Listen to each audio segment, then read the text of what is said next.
ক্ষমতাচ্যুত আওয়ামী লীগের 15.5 বছরের শাসন আমলে ইতিহাসের কেন্দ্রে ছিলেন শেখ মুজিবুর রহমান। সব জায়গাতেই তাকে নিয়ে ছিল একমুখী ইতিহাস তৈরির প্রচেষ্টা। তবে রাজনৈতিক পট পরিবর্তনের পর সামনে এসেছে মুদ্রার একদম উল্টো চিত্র।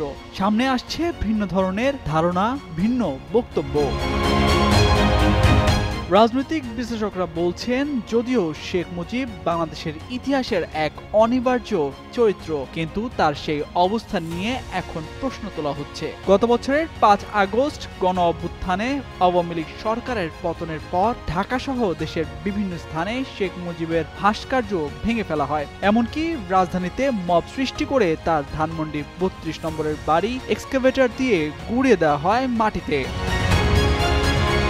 এ বিষয়ে নাগরিক অধিকার নিয়ে আন্দোলনকারী অধ্যাপক আনুম মোহাম্মদ মনে করেন, স্বতঃস্ফূর্ত এবং রাজনৈতিক এই দুই ভাগে ঘটনাগুলো ঘটেছে। শেখ মুজিবের কন্যা শেখ হাসিনার দীর্ঘ কর্তৃত্ববাদী স্বৈরাচারী শাসনে ভোটের অধিকার না থাকায় এবং অত্যাচার নির্যাতনে মানুষের মধ্যে ক্ষোভ তৈরি হয়েছিল। শেখ হাসিনার প্রতি সেই আক্রোশ থেকেই আক্রান্ত হন শেখ মুজিব। সেই প্রেক্ষাপটে গণ অভ্যুত্থানের পরপরই ভাঙচুরের ঘটনাগুলো স্বতঃস্ফূর্ত ছিল বলে উল্লেখ করেন তিনি। বিবিসি বাংলাকে দেয়া এক সাক্ষাৎকারে তিনি বলেন, পরে রাজনৈতিক মতাদর্শ থেকে বিভিন্ন গোষ্ঠী ভাঙচুর অব্যাহত রেখেছিল। এটি স্বতঃস্ফূর্ত ছিল না। শেখ হাসিনা বা আওয়ামী লীগের বিরোধিতা থেকে ওই গোষ্ঠীগুলোর হাতে শেখ মুজিব এবং মুক্তিযুদ্ধ পর্যন্ত আক্রান্ত হয়। তবে এই পরিস্থিতির দায় আওয়ামী লীগেরই।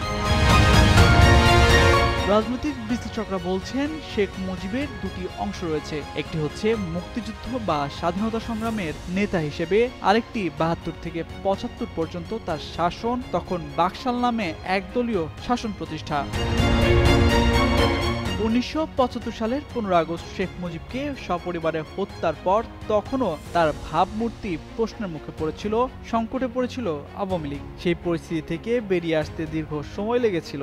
21 বছর পর 1996 সালে শেখ হাসিনার নেতৃত্বে ক্ষমতা এসেছিল দলটি। শেখ মুজিবের শাসনকাল নিয়ে আগেও সমালোচনা ছিল, এখন তা নিয়ে আলোচনা বিতর্ক হতে পারে, কিন্তু ইতিহাসে তার অবস্থান নিয়েই বিতর্ক করা হচ্ছে বলে মনে করেন বিশ্লেষকরা। তামসিদ মির্জা, যুগান্তর নিউজ।